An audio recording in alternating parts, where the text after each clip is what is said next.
안녕하십니까. TV미술관입니다. 오늘은 서양화가 이양로 선생을 이 자리에 모셨습니다. 이 선생은 해방 후에 국내에서 대학을 나오셔가지고 처음으로 미술 수련을 쌓으신 해방 후 제1세대라고 말할 수 있는 그런 연령의 작가이십니다. 이 선생님의 그 화력에서 특이한 점은 1950년대 말 우리나라에 한창 그 추상 미술운동 이 유입해 들어올 때 그 운동에 참가하셨던 분입니다.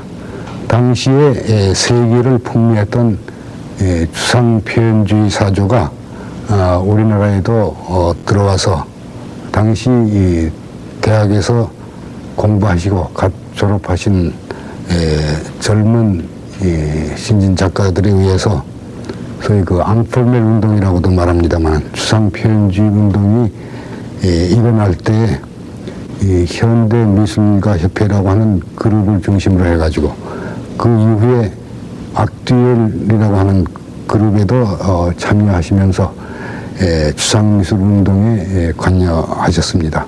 그리고 당시 처음으로 프랑스의 그 파리에서 열리는 파리 비엔날레 이 국제전에도 참여하신 그러한 연역을 갖고 계십니다. 그런데 이 선생님께서는 우리가 대개 이 회화의 양식을 이야기할 때 구상, 추상을 얘기합니다만은 조금 전에 말씀드린 바와 마찬가지로 50년대 추상미술 운동에 참여하시면서 그 이후에 다시 구상적인 화풍으로 복귀해서 어느 면에서 보면 구상과 추상이라고 하는 그런 이원적인 이 회화 양식 양쪽을 모두 섭렵하신 그런 이 화가라고 얘기할 수 있겠습니다. 이 선생의 그림작은 대개 그러한 그 구상적인 것, 즉 묘사적인 것이 기조가 되면서 거기에 추상적인 것도 융합된 세계, 그리고 동시에 화면에 어떤 그 역사성을 담는다고 할까요? 그러한 쪽으로 테마를 유도해가는 그러한 방향으로 작품을 추진해 가고 있는 것으로 이렇게 알고 있습니다. 감사합니다. 조금 전에 선생님의 어떤 작품 그동안의 연역을 간단히 간략히 소개해 드렸습니다만 대개 이제 가장 저희가 볼 때는 가장 그 포인트가 되는 것이 50년대 말에 소위 추상표현주의 운동에 관여하시면서 활동을 하셨다고 하는 거, 그리고 그 이후에는 다시 그 구상적인 작업으로 이제 복귀를 하셨는데 50년대 이전에, 그러니까 선생님은 이미 그 10대 후반부터 작품 활동을 한 것으로 알고 있는데, 초기에는 좀 구상적인 양식의 작품을 국전에 출품하셔가지고 여러 차례 입선을 한 것으로 이렇게 알고 있습니다. 네.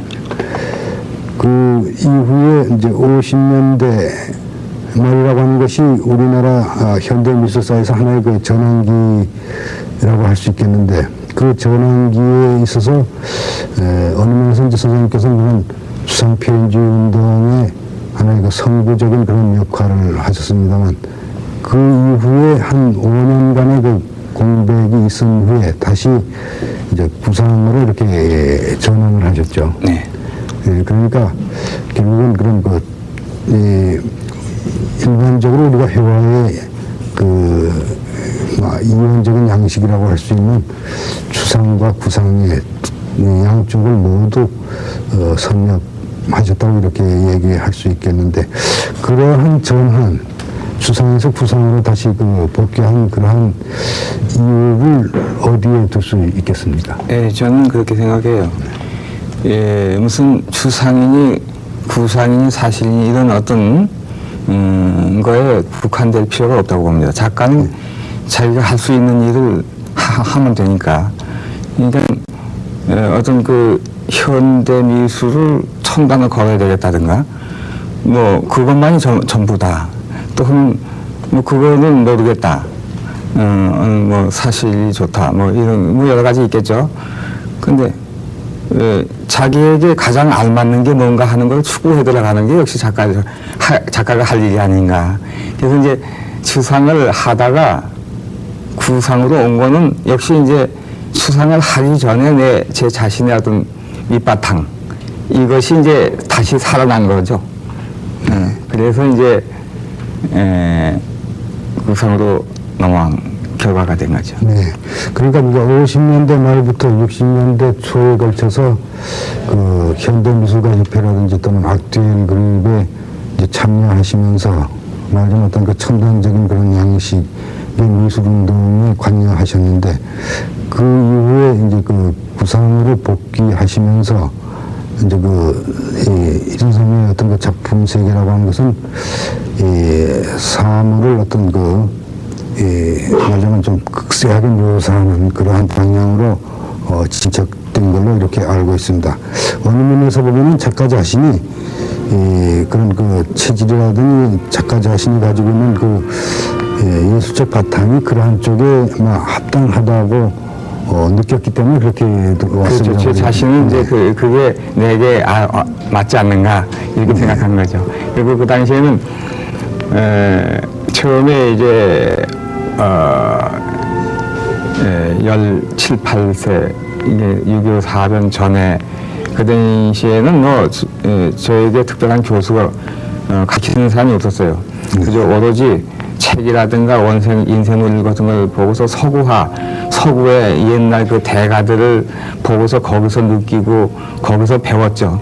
그러니까 그런 어떤 우리나라가 아니고 외국의 그 고전 화가들의 그 그림에서 저는 배웠기 때문에 화풍이 아무래도 그런 쪽으로 처음에는 흘렀었죠. 근데 이제 추상을 하다가 구상으로 왔을 때도 처음엔 그렇게 갔었습니다. 그런데 이제 그게 차츰차츰 변천이 돼가지고 요즘은 좀 달라졌지만. 네. 지금 그 화면에 소개되고 있는 것이 1940년대 후반의 작품입니다.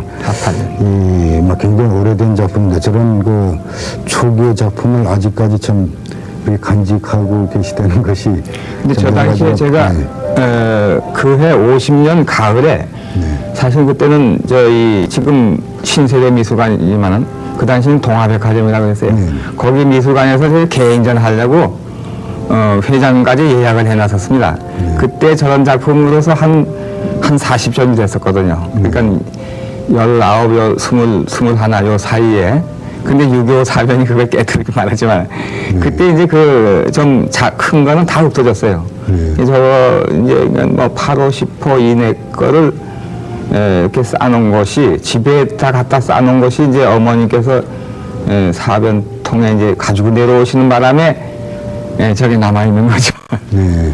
지금 그 작품을 보니까 대단히 묘사적이고 그런데 그래서 결국은 이선생님께서 저런 사실적인 세계로 전환하게 되신 그런 이유라고 할까 그런 실마리 같은 것을 우리가 이 초기 작품을 통해서도 좀 엿볼 수 있는 것 같습니다. 그러니까 굉장히 이렇게 사물을 꼼꼼하게 이렇게 묘사하시고 이런 것이 어느 면에서 그 작가적인 어떤 체질적으로 그런 쪽으로 갈 수밖에 없게끔 되지 않았나 이런 생각이 들기도 합니다만 이 작품이 만들어졌던 시기는 그러니까 제가 고등학교 3학년 때. 고등학교 3학년 때. 그러니까 굉장히. 제 친구죠, 저게. 네네. 제 친구를 못 해요. 그러니까 고등학교 3학년 때 유화를 이미 벌써. 그러니까 작품적으로 볼 때는 대단히 조숙. 굉장히 조숙했다고. 그렇게 얘기도 할 수 있을 것 같습니다. 지금 이 작품은 자상이 되겠군요. 아니죠. 이거 바뀌었네. 네.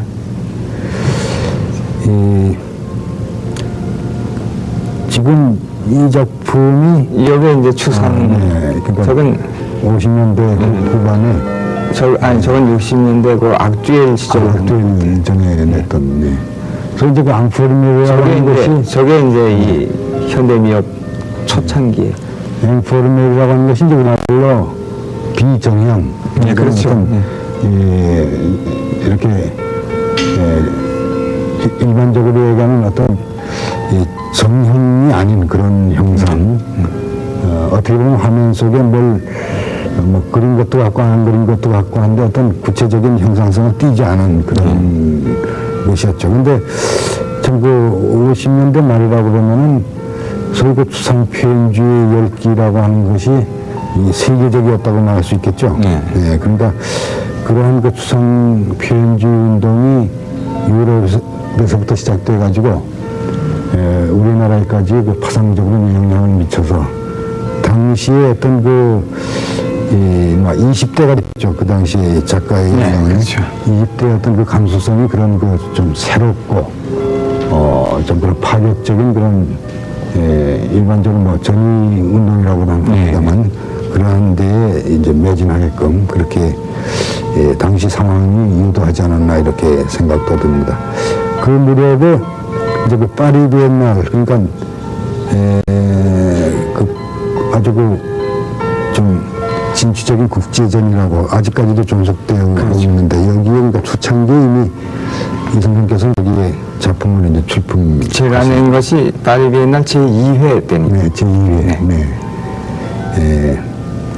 그리고 그 외에도 그 당시에 이제 그 국전 외곽에서 그 소위 그 국전을 어떻게 보면 이제 보수적인 그런 단체라고 말한다면은 그와 어떤 대항하는 좀 진취적인 그 미술전으로서 조선일보사가 주최한 이 현대작가 초대전, 거기에도 한때 좀 내셨다고 이렇게 들었습니다.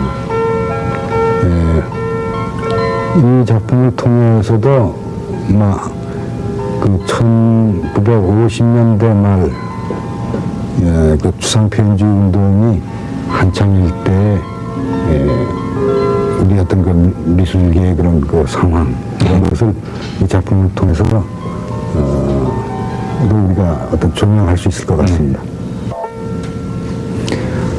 이 추상표현주의라고 하는 것이 이 당시로 봐서는 세계의 그 미술 사조를 풍미하는 그런 새로운 조류로서 어떻게 보면 필연적으로 우리도 받아들여야 할 그러한 단계이기도 했습니다만 그것이 더군다나 6.25 동란이라고 하는 그 어떤 그 전쟁을 치르고서 대단히 그 전쟁을 치른 세대들에게 그런 말하자면 양식이 대단히 이렇게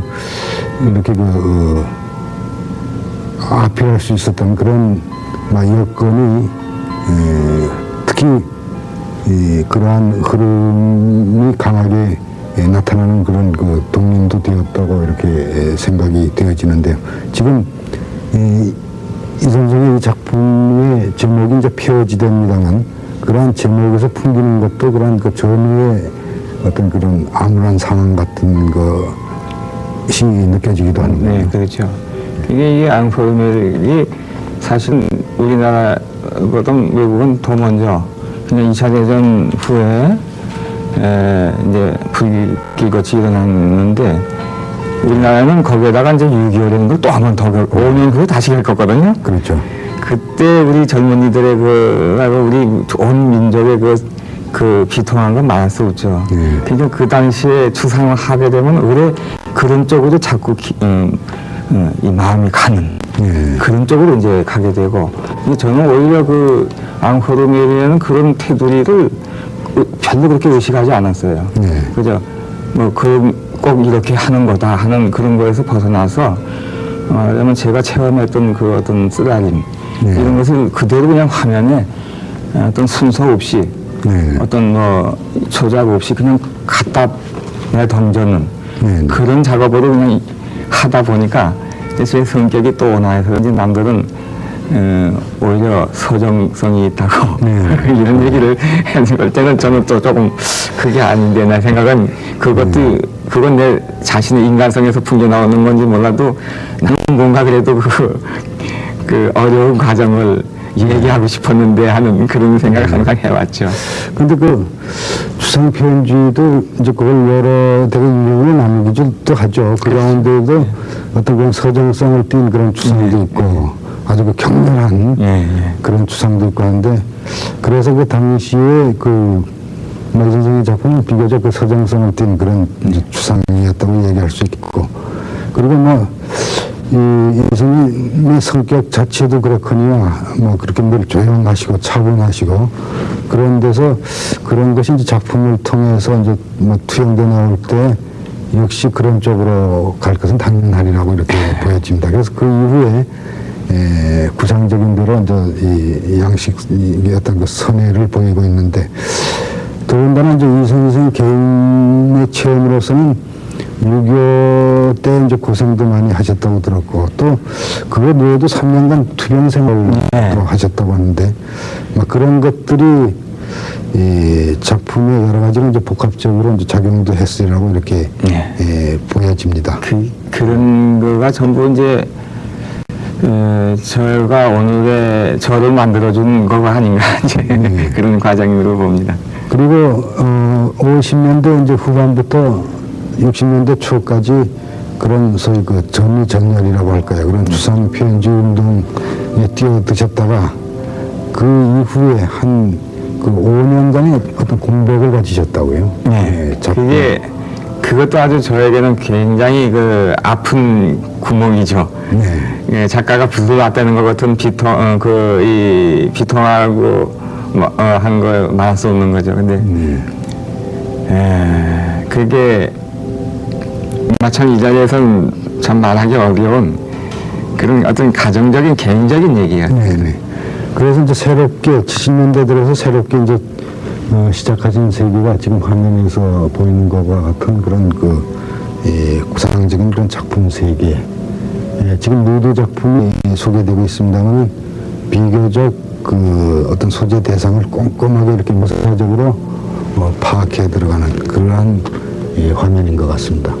처음에는 이제 저렇게 이제 저건 유화하고 파스텔을 같이 옮겨가면서 어떤 소묘적인 걸 해보기도 하고 이제 저거는 좀 다르죠. 그러니까 최근에 이 선생님께서 한국 파스텔 작가 협회인가요? 거기 회장직도 맡고 계신다고 들었는데 그러니까 벌써 이미 그 파스텔이라고 하는 그 재료 매제에 대한 관심을 벌써 70년대부터 가지셨군요. 아닙니다. 전혀 무관심했죠. 근데 이제 한국 파스텔 작가회에서 배란간에 제 그림 최근의 작품 유화를 보고 선생님 작품이 파스텔로 해보면은 어떻겠습니까? 이렇게 힌트를 줬어요, 사실은. 그래서 이제 그 권유에 의해서 그거 하셔가지고 좋은 작품이 되셨으면 선생님을 우리 이 파스텔 작가회 회장으로 좀 모시고 싶다. 이런 얘기가 미리 나와버렸어요.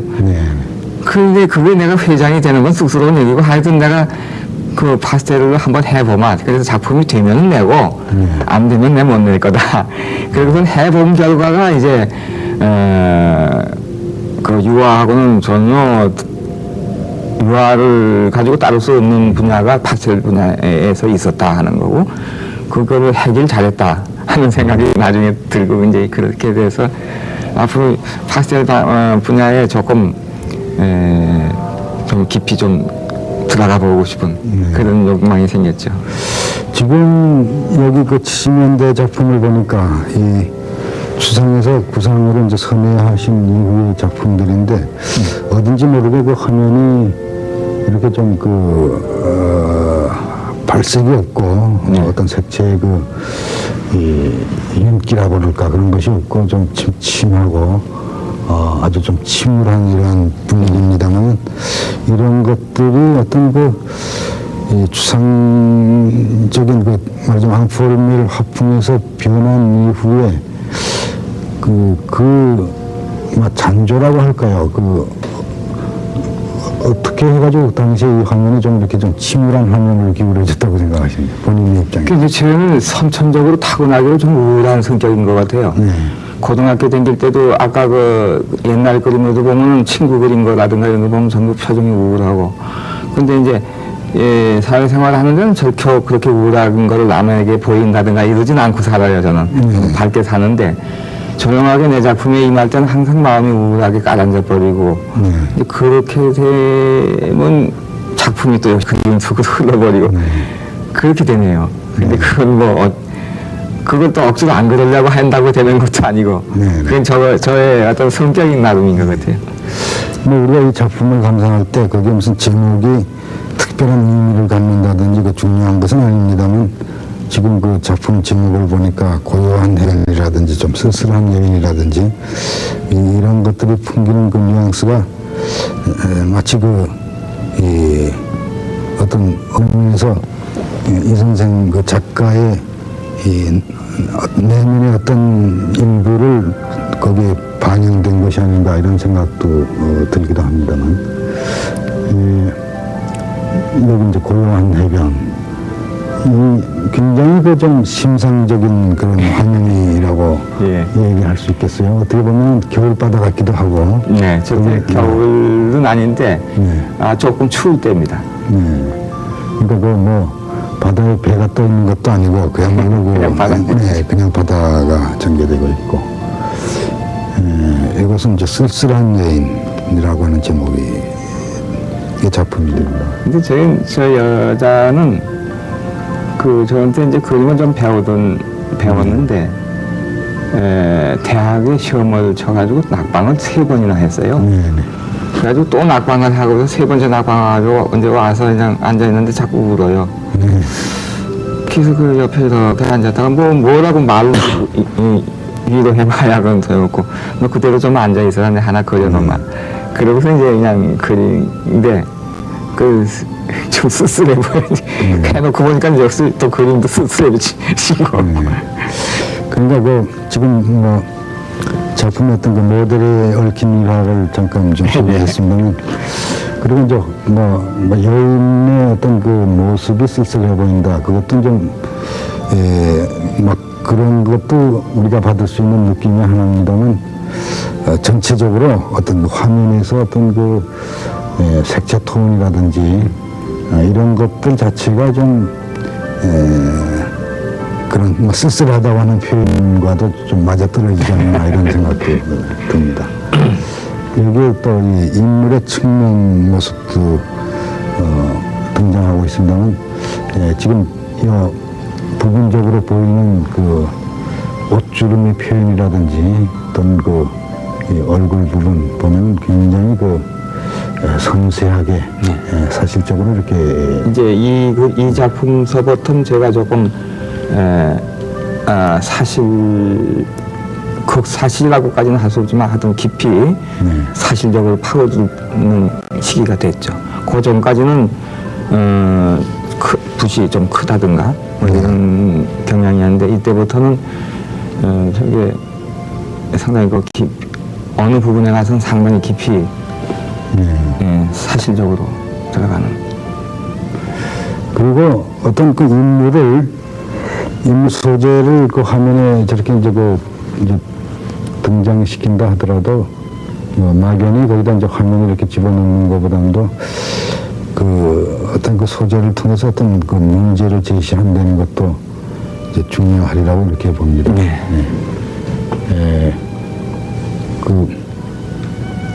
아무것도 아닌 것 같은 그런 인물의 표정을 통해 가지고 또는 앉음새를 통해서도 그것이 어떤 그것이 풍기는 메타포라고 할까요? 그런 의미적인 것이 또 대단히 이제 중요하다고 이렇게 보여집니다만 주로 이 선생님의 작품을 쭉 보니까 인물이 많이 소재로 등장하는 경우가 많군요. 그러면 어떤 저렇게 인물을 묘사적으로 표현한다 그러면 거기에 따르는 상당한 어떤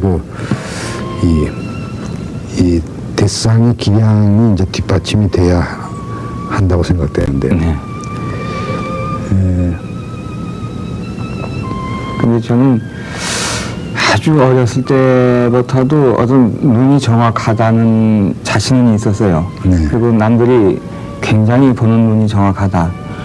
그리고 처음부터 그림 그릴 때부터 석고 대상이라든가 이런 것이 이미 되어져 있는 상태로 정확하게 봤거든요. 그때 유화를 시작하면서 이미 저는 인물화가가 될 수 어렸을 때부터 저는 인물을 그리는 게 제일 즐겁고 예, 그야말로 타고난 제 성적인 것 같아요. 그래서 뭐 작가가 자기가 할 수 있는 거 하면 되지 할 수 있는 건 어거지로 파는 것보다는 자기가 할 수 있는 분야에서 깊이 들어가자 하는 것이 뭐를 그리는 거가 문제가 아니라 거기에 뭘 그렸든 간에 거기에 담겨져 있는 그 작가 정신 이것을 더 중요시하는 게 원칙 아니냐 이렇게 생각합니다. 여기 지금 소개되고 있는 화면은 일종의 종교화라고 할 수 있겠죠. 이게 한국 기독교 100주년 기념으로 재작년이 3년 전인가 그 경희현대미술관에서 전람회를 했어요. 기독교 미술 100주년 기념. 그때 이제 저게 120호인데, 이제 그리스도는 상징적으로 있고, 십자가를 믿는 사람은 젊은이가 비고 있고, 그러니까 어느 그리스도를 따르는 사람의 상이랄까요. 나를 따르라 하셨거든요. 그러니까 지금 80년대 들어오면서 대개 어떤 그 예술가가 일생에 걸쳐서 물론 그 변화의 템포가 이제 느린 작가도 있을 거고 빠른 작가도 있고 변화가 잘 눈에 띄지 않는 작가도 있으면 어떻든 그렇죠. 변하게 마련이죠. 그런데 1980년대 들어서면서 그 작품에서 그 이전 것과 어떤 변모의 모습이 좀 보이는 것 같은데요. 작가 입장에서 봤을 때 어떤 점이 좀 이렇게 달라졌다고 생각합니까? 그러니까 이제 최근 몇 년 동안 제가 이렇게 하는 가운데서 이게 화가가 무슨 아름다운 풍경을 그린다, 아름다운 정물을 그린다. 그것이 나쁘다는 얘기는 아니에요. 거기에도 그 가운데서 자기 정신을 거기에 담을 수 있고 거기에 감정을 담을 수도 있고 하지만은 그보다도 적극적으로 내 얘기를 해보지 않겠느냐. 내 자신은 가령 시사적인 문제, 현실을 가지고 볼 때 현실 나는 이런 관점에서 본다든가 어떤 그런 예술을 어떤 관점에서 본다든가 이런 작가 발언이 뭔가 강렬하게 호소력이 있어야 되지 않느냐 이런 측면으로 이제 생각하다 보니까 조금 이런 풍경을 그리더라도 조금 다르게 생각을 하게 되고 그런 식으로 변천이 해 나가요 마음이. 그래서 최근에는 어떤 최근 작품에서는 어떤 역사적인 거와 현실 이거를 한 화면에 믹스해 보기도 하고 또 현실 어떻게 보면 좀 비판적인 요소를 담아 보기도 하고 근데 그러면서도 이제 화면은 역시 제가 가지고 있던 원래 그 전통적인 고전주의적인 그 바탕 이건 그대로 깔리면서 기법이라든가 이런 구성면이라든가 이런 면에서 어떤 또 현대성을 또 강조하려고 하고 그러니까는 욕심이 많은지 모르겠습니다. 그런 식으로 이제 마음이 그것이 그런 게 변천하면서 사실은 초창기 보통 추상할 때 그 후에 사실을 다시 시작하면서도 여러 가지 방법으로 방황을 많이 했어요.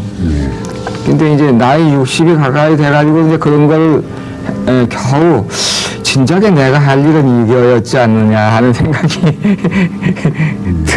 드는 그렇게 되네요.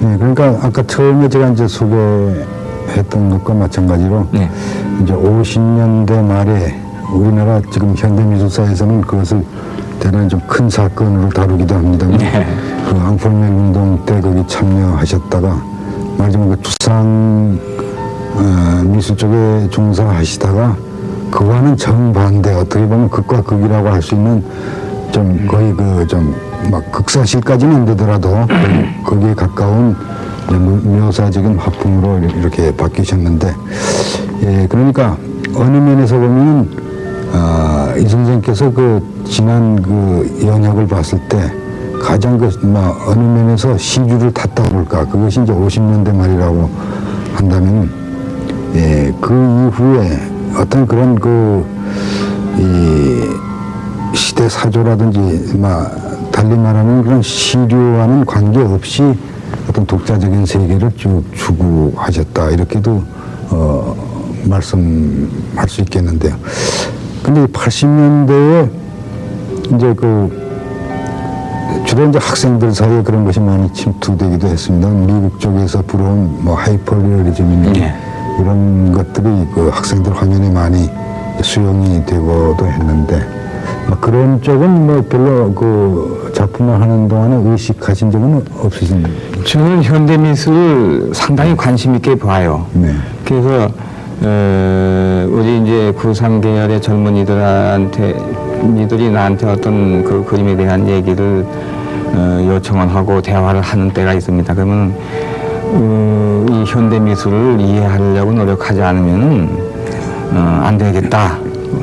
그런 얘기를 하고 또 요즘에 대학교 가지고 나온 그 현대 미술을 한다고 하고 추상을 하고 하는 청년들을 보면은 내가 가지고 있는 어떤 미술의 어떤 기본적인 그 바탕 이걸 무시하고 들어가지 말자 이런 얘기 양쪽에다 하고 있는데 그렇죠. 제가 이런 그림을 쭉 하면서도 계속 현대 미술에 대한 관심은 가지고 나가고 꼭 나가서 보고 나름대로 그거에 대해서 느끼고 받아들일 건 받아들이고 이런 추세 방향으로 저는 나가고 있습니다. 그리고 한쪽에서는 저쪽 옛날 호르베인 이런 대가들의 그 어떤 그 묘사력 여기에 심취되기도 하고 이제 그 가운데서 이제 제 거가 뭐냐 이런 걸 항상 그냥 고민도 하고 생각도 해보기도 하고. 아까 안개 낀 풍경이라는 작품이 있었는데 지금 또 조금 전에 이 작품인가요? 안개 낀 패성장. 패성장. 안개 낀 이런 말이 거기 형용사가 곧 붙으니까 터너의 작품이라든지 또는 인상파 운동의 어떤 원천이 됐다고도 할 수 있는 해돋는 풍경. 거기서 받는 그러니까 이 화면에서 이제 자연 대상을 그걸 수용을 하되 거기에 또 어떤 자연의 순간적인 인상에서 본 그런 느낌을 또 화면에 이렇게 표현하려고 하는 그런 시도도 좀 보이는 것 같습니다. 네.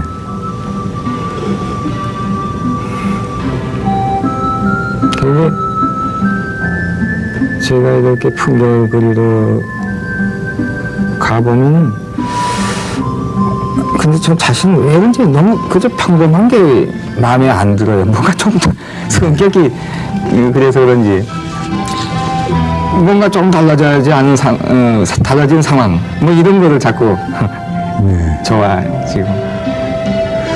지금 이 화면에서 보니까 자를 대고 지금 그리시는 장면이 나오는 것 같은데 19세기까지만 하더라도 서양의 어떤 이론가가 얘기를 했는데 화가는 아무도 직선을 쓸 수가 없다.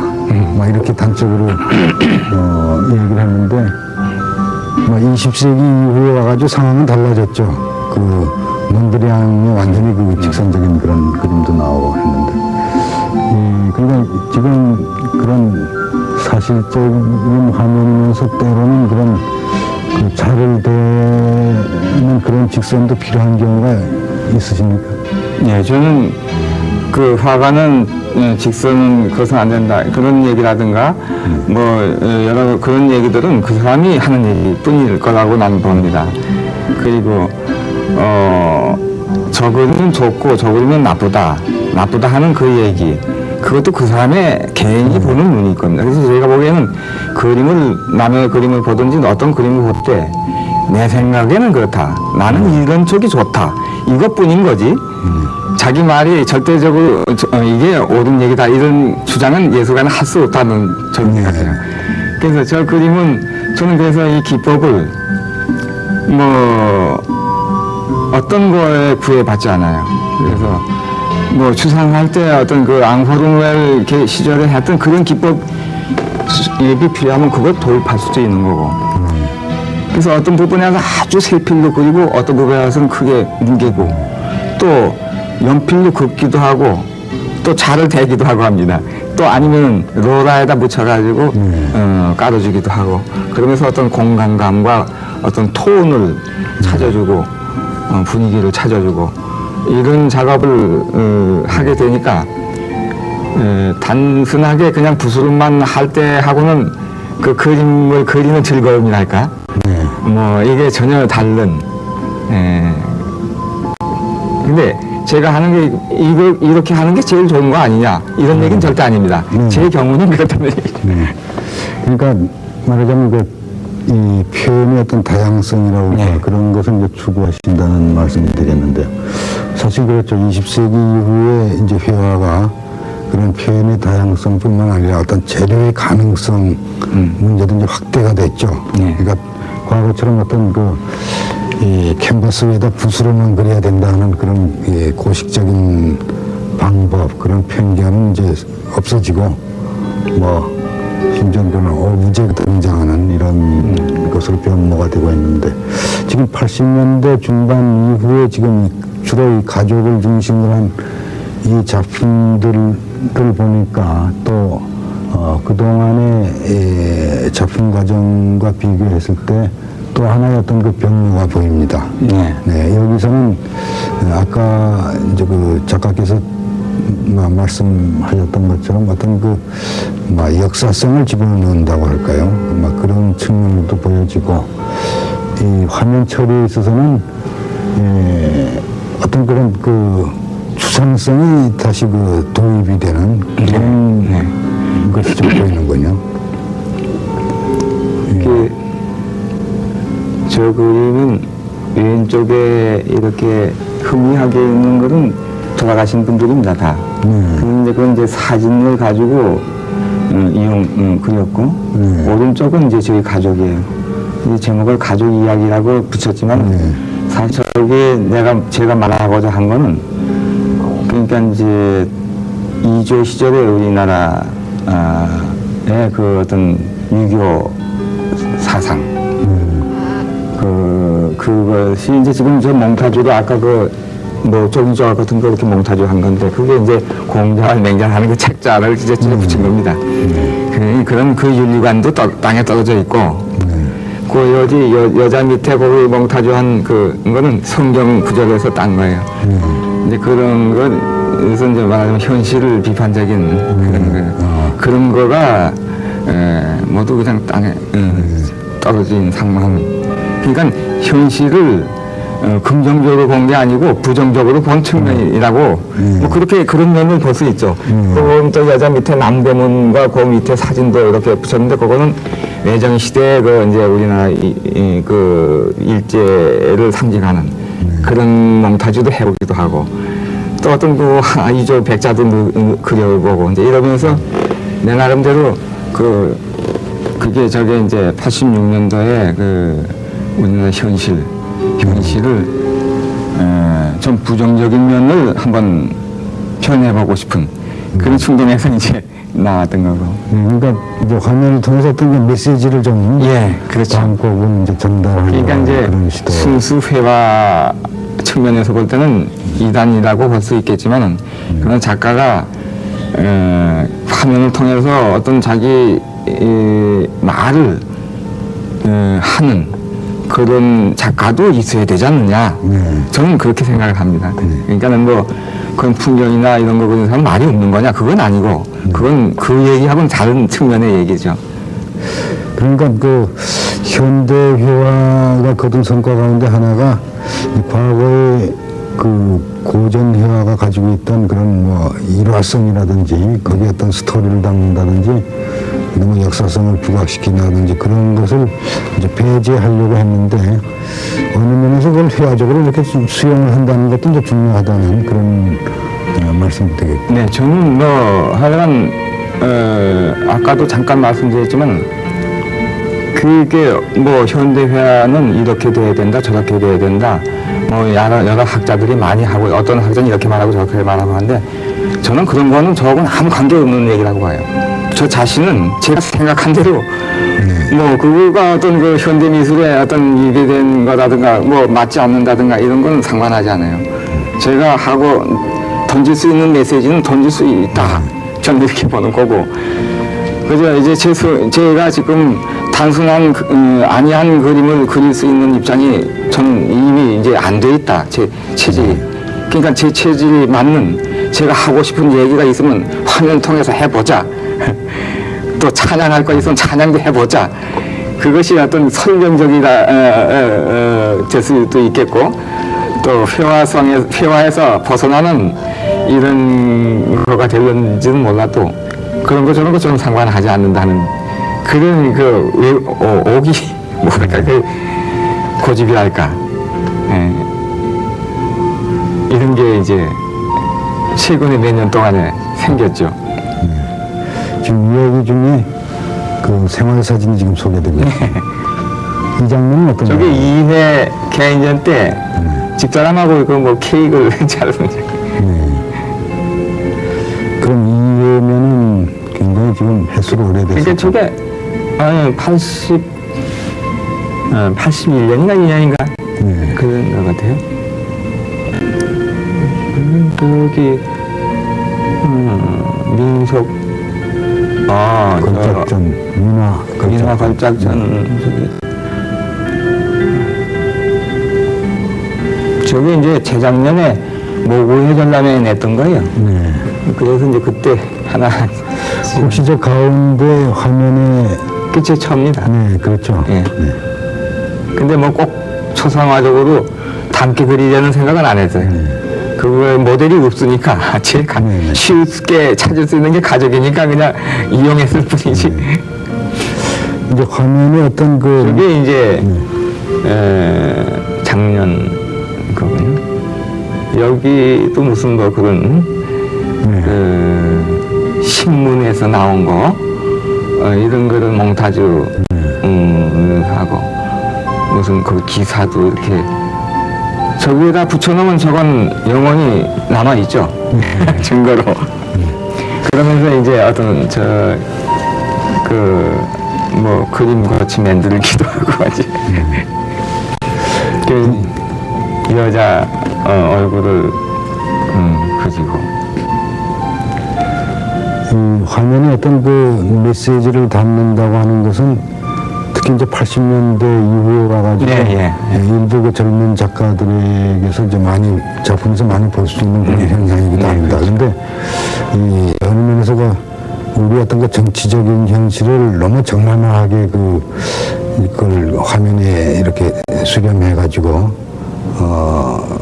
뭐 직접적으로 어떤 비판을 한다든지 그런 것이 제 생각으로는 그러나 어디까지나 회화는 어떤 회화적인 그런 그 고유한 속성을 그대로 간직을 해야지 그걸 벗어났을 때는 거기서 어떤 그 갖게 되는 그런 혐오감 이런 것은 참 문제라고 생각합니다. 네, 그래서 지금 우리나라의 그 민중 화가들 젊은을 한다는 젊은층 화가들 그 몇 분은 뭐 제외겠지만 대부분이 어떤 그 기분이 안 되는 상황에서 그 회화 역시 그림이거든요. 역시 미술이니까 어떤 그 갖출 수 있는 그 어떤 그 회화적인 요소랄까 미술이라는 거 이런 거를 외면한 상태의 어떤 자기 생각만 그냥 부르짖는 이런 거 끝이는 이런 경향들이 좀 있는 점이 그러나 그들이 아직은 이제 젊으니까 그런 생각도 안 가지고 있는 사람보다는 저는 그쪽을 삽니다.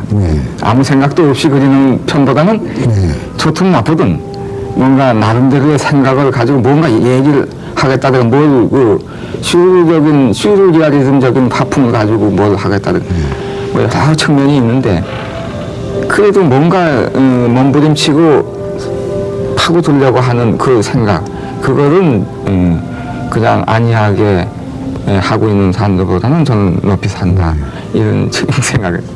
그러니까 그 피카소의 어떤 그 게르니카가 많은 사람들에게 어떤 그 공감대를 갖게 하는 것은 물론 그 한 시대의 그 어떤 그 역사적 현실을 고발했다는 것도 중요하거니와 그것을 또 휘하적으로 하나의 작품으로서 좀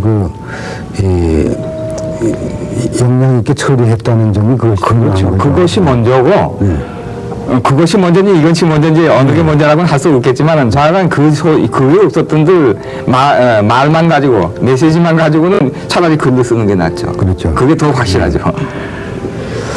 지금 이 근작을 보니까 막 그동안에 이제 주상회화 운동도 하셨고 또 구상적인 이 세계도 밟아오셨는데 그 모든 것이 이제 종합해 가지고 어떤 이 선생님의 어떤 그 독자적인 이 작품세가 이제 표출돼 나오는 것 같습니다. 제가 이 근작을 보고 느낀 것은 여기에다 조금 더 이 화면을 좀 확대시켜가지고 더 크게 해서 그야말로 지금 이 선생님께서 생각하시는 우리 어떤 그 역사를 그 속에 좀 중량감 있게 이렇게 다룬다든지 그런 것이 참 기대가 되는데요. 앞으로 이제 어떤 방향으로 작업을 진척하실 생각이신지요? 지금 마지막에 작품 몇 점, 80년 후반, 최근 한 3년 동안에 한 그런 작업으로 아마, 별로 내가 생각이 달라지지 않는 한 계속 나갈 겁니다. 거기에서 조금 더, 깊이, 파고들고, 현재 제 기분에 봐서는 그것이 제가 할 일이었었구나 하는 기분으로 지금 쓰고 있으니까 별로 크게 변할이라고 생각이 안 드는군요. 거기에서 뭔가 계속 제 얘기를 메시지를 던지는 그런 작업으로.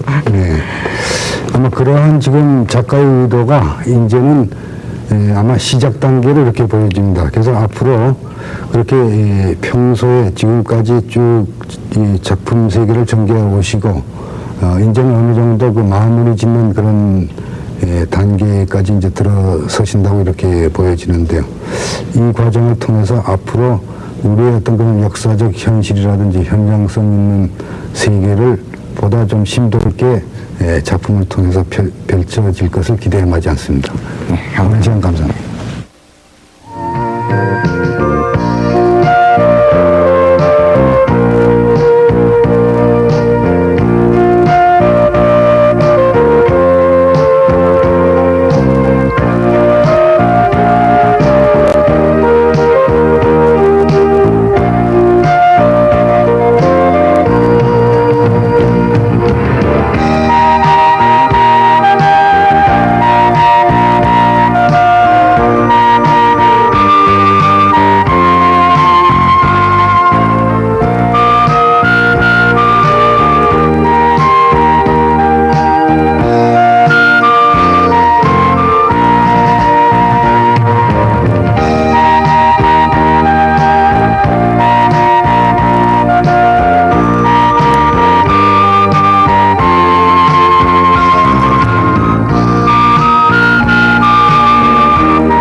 로서 제가 해야 할 일에 충실하기 위해서 애들한테 제가 집에 없을 경우에는 제가 어디를 가는지 애들한테 분명한 행선지를 밝혀요. 그래서 애들이 엄마 나름대로 시간이 필요하기 때문에 어디를 가야 된다는 거를 납득을 시키고 제 빈자리에 대한 애들의 이해를 바라죠. 자녀 교육이 사실은 이게 문제입니다. 그렇죠? 자녀 교육 문제가 그거는 한번 실험을 해볼 수도 없는 것이고 이건 절대절명의 것입니다. 사실은 부모에게는. 그럼 이를 가진 여성들이 이 문제를 어떻게 해결하는 것이 제일 좋겠습니까? 지금 경우가 몇 개 나오긴 했어요. 네네. 그래서 그 가사와 직업을 가진 취업주부가 일을 그만두게 되는 대부분의 원인이 자녀 양육인 경우가 많아요.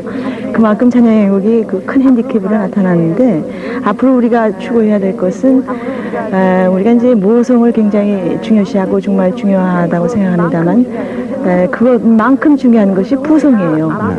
부성을 우리가 아버지로서 그냥 명령만 하고 때때로 시간 있으면 그대로 자기 그 아이들하고 놀고 이 정도의 부성이 아니라 모성과 똑같이 자녀 양육에 대한 책임을 가져야 되고 아까 말씀하신 대로 직장에 나가 있는 어머니가 아이들 걱정하는 것만큼이나 아버지도 아이들 걱정을 해야 됩니다. 그것 어느 기자였죠? 사랑하는 아빠가인가? 아빠의 말씀이지 오래전에 읽어서 책 제목을 읽었습니다만 네. 그 책 제목을 읽었습니다만 아주 바쁜 기자가 매일 자녀에게 네. 편지를 써서 하는 거 있죠? 네. 전 그 책을 읽고 참 감동적이었어요. 네. 그렇게 할 수 사실 있는 거거든요. 그래서 제가 볼 적에 요새 왜 아버지들 입장에서는 우리가 너무 소외됐다 아이들하고 대화도 못하고 만날 기회도 없다. 그런데 그것을 시간적인 것으로만 생각할 게 아니라 우리가 정말 부성의 역할을 어떻게 해야 되느냐. 그래서 자녀 양육의 문제는 엄마 아버지가 같이